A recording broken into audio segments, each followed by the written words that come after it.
안녕하세요. 충남 공주에서 그림 그린 여자 김영지입니다. 오늘은 2022년 6월 3일 문장의 온도 읽습니다. 책을 많이 읽어야 된다고 생각을 하고 마음속으로는 늘 가까이 하는데 또 생각보다 하루하루 살다 보니 이렇게 또 늦춰지기도 합니다. 자연의 이치. 푸른 물감을 연뿌리 아래 묻으면 푸른 연꽃이 개화한다. 어린 소나무의 가운데 뿌리는 자르고 단지 잔뿌리만 남겨서 주먹만한 돌을 절단한 곳에 이어 심으면 언개송이 된다. 꿀을 밥에 섞은 다음 참새 새끼에게 먹이면 흰 빛깔의 참새가 된다. 흰 말의 발굽으로 가짜 물속 뿌린 가설을 만드는데 말이 병들어 죽으면 작은 쇠망치로 그 발굽을 피가 알록달록 나도록 두들긴다. 죽은 말의 발굽을 벗겨낸 다음 그릇을 만들면 무늬와 결이 마치 바다거북의 등껍질인 대모와 같다. 이것이 어찌 하늘의 이치에 올바른 것이라고 하겠는가. 필자는 분재나 정원수를 좋아하지 않는다. 자연이 만들어 놓은 그대로가 좋다. 왜 인간은 자연을 자신에게 맞춰 길들이고 자기 마음대로 뒤틀어 놓는가? 사람에 의해 변질되지 않는 타고난 그대로의 자연을 즐거워할 따름이다. 어디 자연만 그렇겠는가? 사람 역시 다르지 않다. 자연의 다양성. 박쥐는 10분의 6이 쥐다. 부엉이는 10분의 4가 고양이다. 박쥐와 부엉이는 전음의 기운을 받은 탓에 밤에는 보고 낮에는 잠복하며 어둡고 습한 것을 좋아한다. 풀 끝에 감이 열리고 나무 끝에 연꽃이 핀다. 이와 같은 현상은 식물의 변이체라고 할 수 있다. 산호수는 나무인데 마치 돌과 같다. 음정석은 물인데 돌이 된 것이다. 부평포는 뿌리가 없는데 물에 살면서 잎사귀를 피운다. 토사는 뿌리가 없고 나무에 붙어서 덩굴을 맺는다. 다양성은 자연의 본성이다. 이것과 저것, 정상과 비정상, 본종과 이종을 분별하는 것은 인간 본연의 일부 이성의 사유 방식일 뿐이다. 어떤 것이 더 만물의 이치에 가까운가? 자연의 본성이다. 인간 역시 자연의 일부에 불과하기 때문이다. 자연의 본성인 다양성의 시각에서 보면 정상과 비정상, 본종과 이종은 존재하지 않는다. 자연에는 암컷이면서 수컷인 것도 있고 수컷이면서 암컷인 것도 있다. 나무이면서 돌인 것도 있고 풀이면서 꽃인 것도 있다. 채소면서 과일인 것도 있다. 조류이면서 포유류인 것도 있다. 고체이면서 액체인 것도 있고 액체이면서 기체인 것도 있다. 인간도 마찬가지다. 남자와 여자 두 성별만 존재하지 않는다. 남자이면서 여자인 사람도 있고 여자이면서 남자인 사람도 있으며 그 어느 쪽에도 속하지 않는 사람도 있다. 인종 역시 백인, 흑인, 황인이 온전히 구별되어 존재하지 않는다. 자연과 생명과 진화의 세계는 흑백의 논리가 아닌 무지개의 논리로 보아야 한다. 평양의 싱크홀. 송나라 치평, 정민현, 장주에서 지진이 발생해 땅이 갈라졌을 때 개가 땅속에서 뛰쳐나왔다. 그 아래를 보니 모두 나무인데 가지와 잎이 무성했다. 우리나라 평양에는 우물이 없는데 옛적 어떤 감사가 사람을 시켜 한 곳을 뚫으니 땅속에 거대한 반석이 있었다. 몇 척을 판 다음에야 그 반석을 꿰뚫으니 그 아래에 물이 있어서 연꽃이 피고 고기가 활달하게 놀고 있었다. 이에 그대로 덮어버리고 다시는 우물을 파지 않았다. 속담에 전하기를 평양의 지형은 배의 형세이기 때문에 땅을 뚫거나 파는 것을 금기시한다고 했다. 그 후 임진년에 난리가 발생했다. 이러한 일은 모두 규명할 수 없으므로 그냥 내버려 두는 것이 옳다. 이러한 일들을 기록한 까닭, 역시 앞서 말했던 자연의 기이한 현상을 기록한 이치와 같은 맥락에서 보아야 한다. 비록 지금은 규명할 수 없기 때문에 덮어두지만 훗날 누군가 참고해야 할 특별한 사항은 반드시 기록으로 남겨야 한다. 포식과 소식. 나는 일찍이 배가 부르게 음식을 먹는 것은 사람의 정신을 혼탁하게 해 독서에 크게 이롭지 않다는 사실을 깨달았다. 한수님이 소년들을 많이 살펴보았는데 밥을 많이 먹는 자는 반드시 요절했다고 말했다. 지금 박물지를 펼쳐보았다. 그곳에는 적게 먹으면 먹을수록 마음이 열리고 더욱 맑아진다. 많이 먹으면 먹을수록 마음이 막히고 수명이 줄어든다고 적혀 있다. 앞서 내가 말한 것이 징험이 있음을 알 수 있다. 포식하거나 과식하면 음식물을 소화시키느라 위장으로 혈액이 몰려서 두뇌에는 혈액이 제대로 공급되지 않는다. 이 때문에 두뇌 활동과 기능이 떨어져 졸음이 오거나 정신이 흐려진다는 것은 현대의학의 상식이다. 비록 의학의 도움을 빌지 않더라도 과식하면 집중력이 흐트러져 독서가 어려워지는 것은 자연스레 깨달을 수 있다. 논리적 사유와 분석이 아닌 직관과 징험의 방법을 통해서도 세상 만물의 이치를 깨칠 수 있다. 이 덕무는 동서고금의 박물학 관련 서적을 두루 섭렵해 세상의 모든 지식 정보의 기원과 역사를 고증하는 글쓰기를 즐겼다. 따라서 만약 누군가 이덕무가 평생 추구했던 학문의 길을 한마디로 표현해 보라고 한다면 자신있게 박물학이라고 말하겠다. 박물지는 중국의 위진, 남북조 시대의 장화라는 사람이 편찬한 책이다. 세상 온갖 것들에 대한 당시 지식인의 왕성한 지식욕과 탐구욕에 대한 백과사전적 기록이다.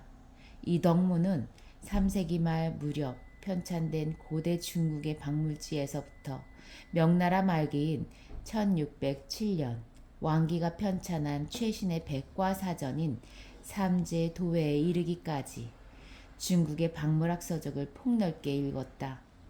또한 젊은 시절부터 조선 최초의 백과사전인 지봉유설과 18세기 당대 최신의 백과사전인 성호사설을 탐독하는 것에서 더 나아가 일본의 데라시마 료안이 1713년 편찬한 당대 일본의 최신 백과사전인 화한 삼제도회까지 소장하고 열독했다. 고대에서부터 18세기 당대에 이르기까지 동아시아 3국의 지식 정보를 한 곳에 모아 간직하고 있었던 사람이 바로 이덕무였다. 그의 독서와 지적 편력이 얼마나 거대하고 방대했는지 아직도 가늠하지 못한 가늠조차 하기 힘들다. 이덕무는 누구도 부정할 수 없는 조선 최고의 박물학자였다. 만물을 관찰하는 안목. 만물을 세밀하게 관찰하면 부패에서 냄새나는 것 이외에는 모두 생기가 발랄하지 않는 것이 없어서 결코 억제하거나 저지할 수가 없다. 후줄근하게 축 늘어진 것은 오래 지나지 않아 부패에서 냄새를 풍기게 될 것이다. 만물을 관찰할 때에는 제각각 안목을 갖춰야 한다.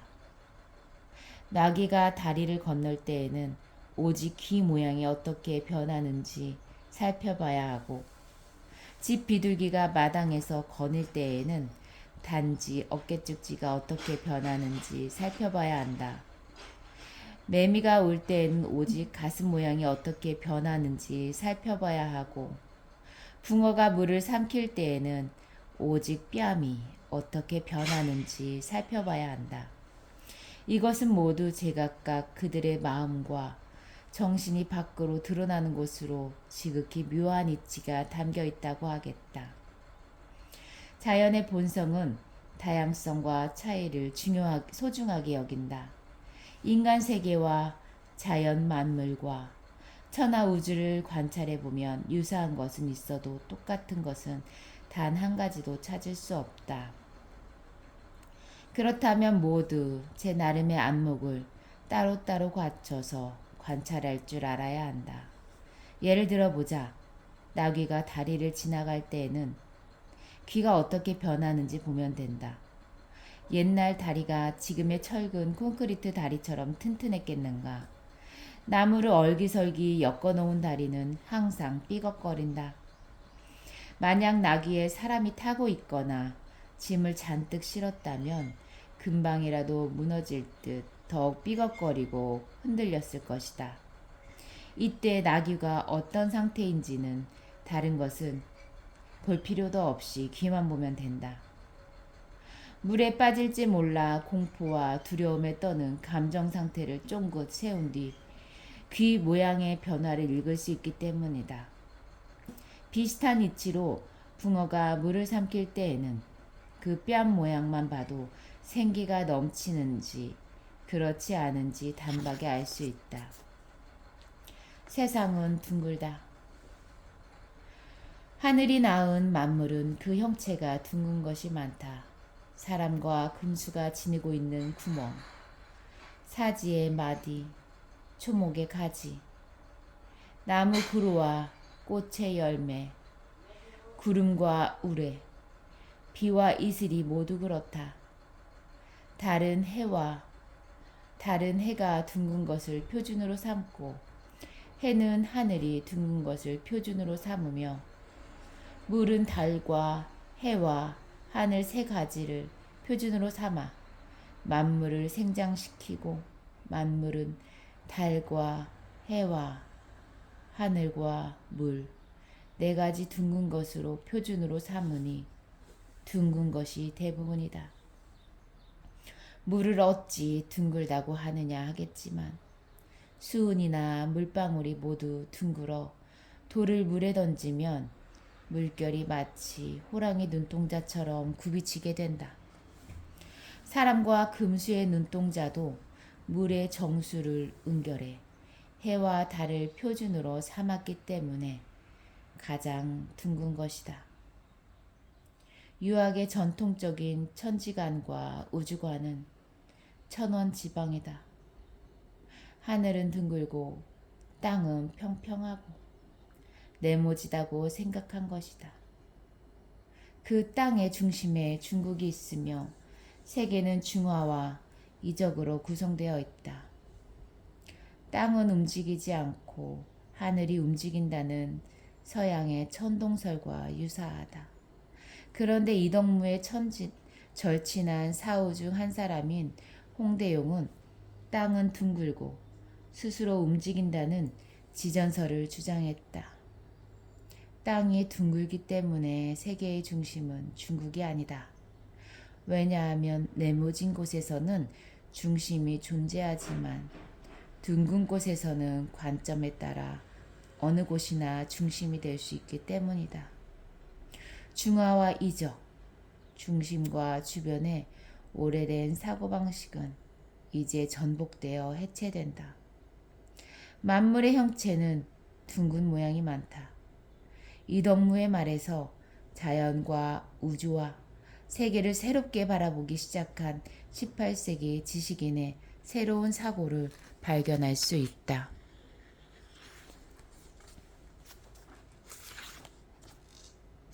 오장의 형상. 신장 두 개는 마주 붙어 있는 현상이다. 바깥쪽은 원형으로 구불구불하고 안쪽은 굽어 있고 오목하다. 이러한 까닭에 양쪽 귀는 마주 붙어 있고 바퀴 구멍 형상으로 되어 있다. 폐는 아래쪽으로 늘어져 있다. 이러한 까닭에 코의 자리는 아래로 꼿꼿하게 달려 드리워져 있다. 심장의 끝부분은 약간 남쪽을 가리키고 있다. 이러한 까닭의 혀는 그 형세를 따라 세로 방향으로 누워 있고 또한 혀끝은 약간 뾰족한 형상을 하고 있다. 비장과 위장은 서로 닿아서 마찰하는 형세를 하고 있다. 비장은 가로 방향으로 위장을 감싸고 있는데 이는 입술의 형상과 비슷하다.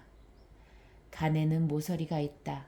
이것은 눈의 형상과 닮았다. 오장이 위치하고 있는 순서를 말하면 비장이 중앙에 자리하고 있다. 복부의 안쪽을 말하면 신장이 중앙에 자리하고 있다. 폐골인 명치에서부터 모제의 곡골에 이르는 곳이 모두 복부다.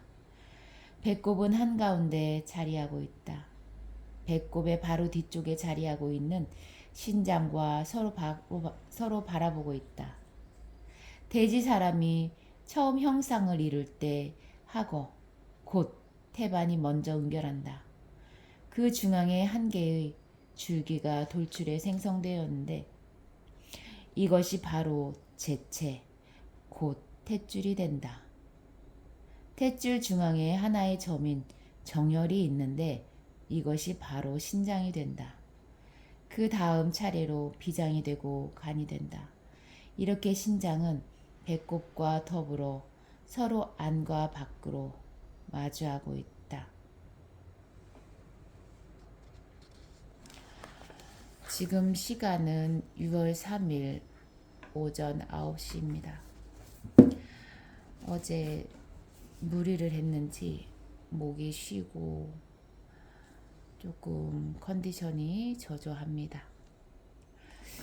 이제 앞으로 오전에 시간이 될 때 나가서 그림 그리며 영상도 찍고 하려고 해요.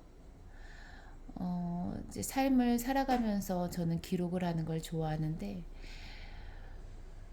하루하루 쌓아가는 저만의 일생의 기록이 되겠죠. 오늘도 이렇게 책을 잠시나마 읽고 저의 삶을 기록합니다. 감사합니다.